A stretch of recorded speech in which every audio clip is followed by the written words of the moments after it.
welcome back to the den, the Fox's Den. That's what we call this room here, where we look at all games, modern, retro, and we also look at some tech. Today, we're looking at a modern game that is that's backwards for you guys. Kingdom Come Deliverance, because the second one's coming out in the next couple weeks. For a couple weeks, it is February 4th is when it comes out. I've always wanted to get into this game, something that I would really like, I feel like, but man, for some reason, at the beginning, I couldn't. But today, I sat down and I was like, you know what? Little side note here. One of the hardest things about me for video games is dying in them. I think it's trauma from when I was a kid, not in a bad way, but video game wise, I used to play The Lion King. Oh my gosh, if anybody has ever played that game, you know that it's frustrating and it sucks. The game's actually pretty good, but one of the problems about games back in the day, there was no save states. So like when you die, it's not 10 minutes ago. It's, you're restarting the game basically. I think the other problem is I don't get a lot of gaming time these days. So if you're dying a lot in video games, it's just frustrating. It's one of the reasons why I play on easy a lot, because I don't have time to go restart back at the checkpoint or whatever. That's what I was afraid of with this game.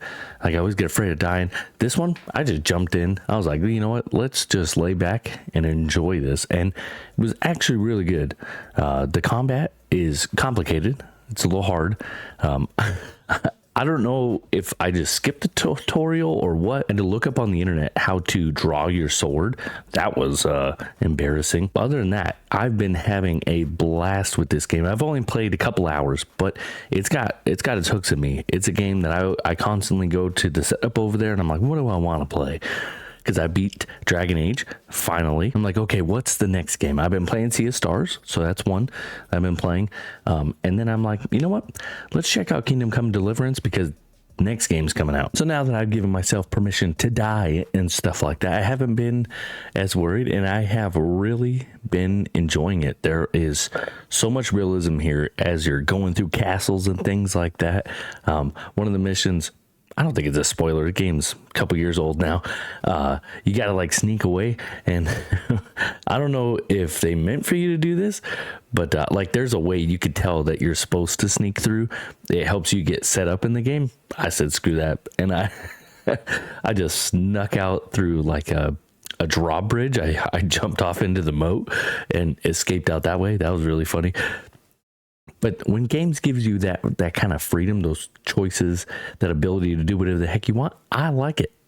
Combat is really good. It takes some getting used to. It's sword fighting in the most realistic way I feel like a video game can make it, where you're changing directions on your swing. You got to stab.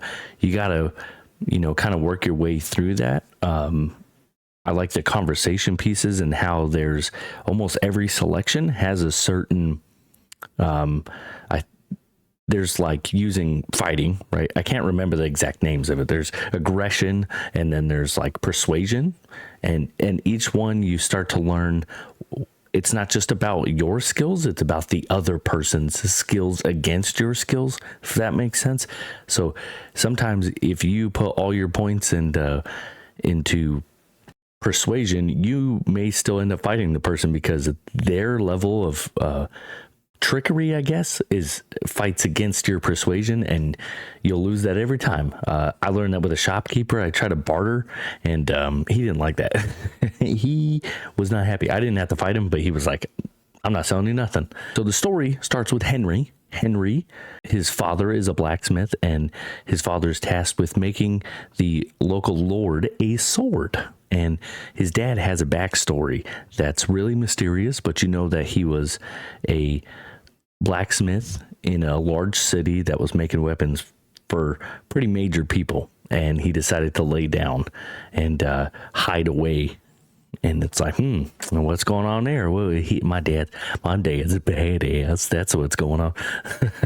Which you learn later. The town gets invaded by this gigantic army. They have no chance. They come out of nowhere, and his dad gets killed. He runs away, goes to the next town. I don't want to spoil it too much for you guys, because obviously you want to play this game. But I'm just trying to give you a quick overview. And when he's in that town, this is what captivated me. That town protected him and was like, no, no, no, no, no, no. And then the army shows up to that town in the middle of the night and is like, we're gonna kill you. And he's like, wait, why? What gets you? And they kind of have a conversation and they walk away. And the fact that somebody's willing to keep someone in their castle and almost die for him wasn't just him, right? Obviously, no matter what, that army would have shown up. But they had a little bit of time because you went and warned them. The cool thing, too, I didn't realize, so when I was escaping the town, okay, you got to run away from the invaders. There was a moment where I could have stopped and saved someone. I didn't even think about it. I just kept booking it because I'd already tried a couple times to stop and like figure out what was going on, and I had died a bunch of times because I couldn't pull my sword out. I didn't know how. Maybe I skipped the tutorial. So maybe if I ever do another playthrough, I'll try it again. But I said, screw it. This is the third time I'm trying. I'm getting on the horse and I'm booking it, and we're going to the next town. Yeah, so just a little, it doesn't tell you that. You know, most games will give you little markers like, oh, go save this person or some sort of hint. The hint was the screaming, I guess. And she's going, help, help, help. But I thought that was just part of the game, you know, because everyone's screaming and you hear swords clanking and all that kind of stuff. So I don't know. I was just like, it's part of the game. Run. I'm hoping in the second one, there's a little bit more easier way to tell when things are equipped. And this isn't the game's fault. This is my fault. There needs to be a little bit more of a tutorial. Like I said, I may have been skipping or not paying attention. You know, sometimes I zone out during the boring parts. You know, the tutorials. What was crazy, the tutorials that were there, they were wordy as heck, and I don't mind reading, but some of it confused the heck out of me. I'm not the smartest guy. Okay, that's the problem. Now, what this team at Warhorse has created is an immersive sim. You got to eat, you got to drink, you got to do all that kind of stuff. There's a hunger bar. I don't remember a thirst bar. I do remember that there's a nasty filth bar. Like if you got blood and crap all over you and you haven't bathed in a while, you'll have some points docked against you when you're trying to talk to somebody. Unless there's certain skills where it's like if you're dirty, it gets in with the ladies. I'm not sure how that works, but it does feel like you are back in the 1400s and being a knight. Well, actually, a nobody at the start. You're not even. I mean, I haven't even been close to getting knighted or anything like that. I'm still a nobody. Like I said, a couple hours in, just been enjoying the ride so far. And I just wanted to let you guys know if it's worth picking up the second one. If you like these kinds of games, you've probably already played this. If you're kind of in, like you like the medieval setting like me, and you just like that kind of combat, swords and shields, and you want to be a knight, I would say play through the first one. And then wait to get the second one, because that's what I'm going to do. I wish I would pre-order it because there's a couple bonuses in there. And for those of you that tried this in the past and the game was kind of broken, because that's what I heard when it first came out. I played it, I don't know, a couple years after it came out, and I just couldn't get into it. I think it was on Game Pass at some point. Well, I have it now, and I tell you, it is worth playing, worth giving it a shot. I think I picked this up for like $20 at a game store. Easy peasy. I'm sure online it's maybe around that price, especially since the second one's coming out. There's probably a big sale on it. So if you played this game and you're enjoying it, I would go ahead and get the second one.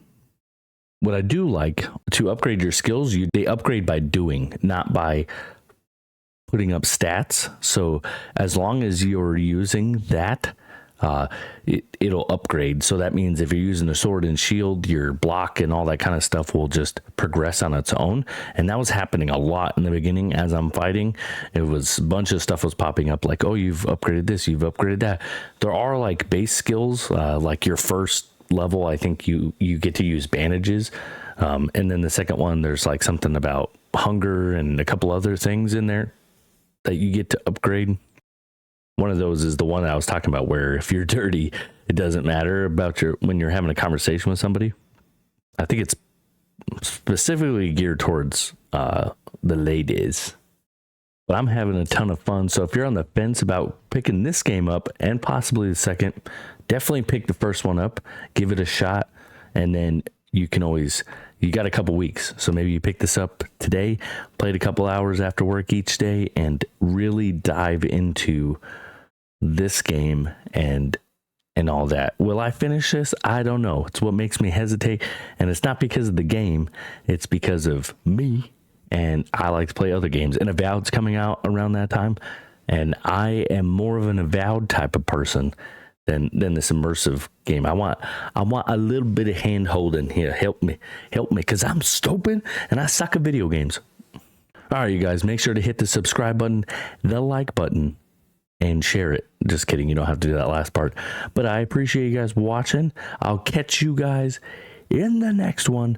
We're going to be doing more of these video game quick reviews and stuff like that. Peace out. Bye-bye.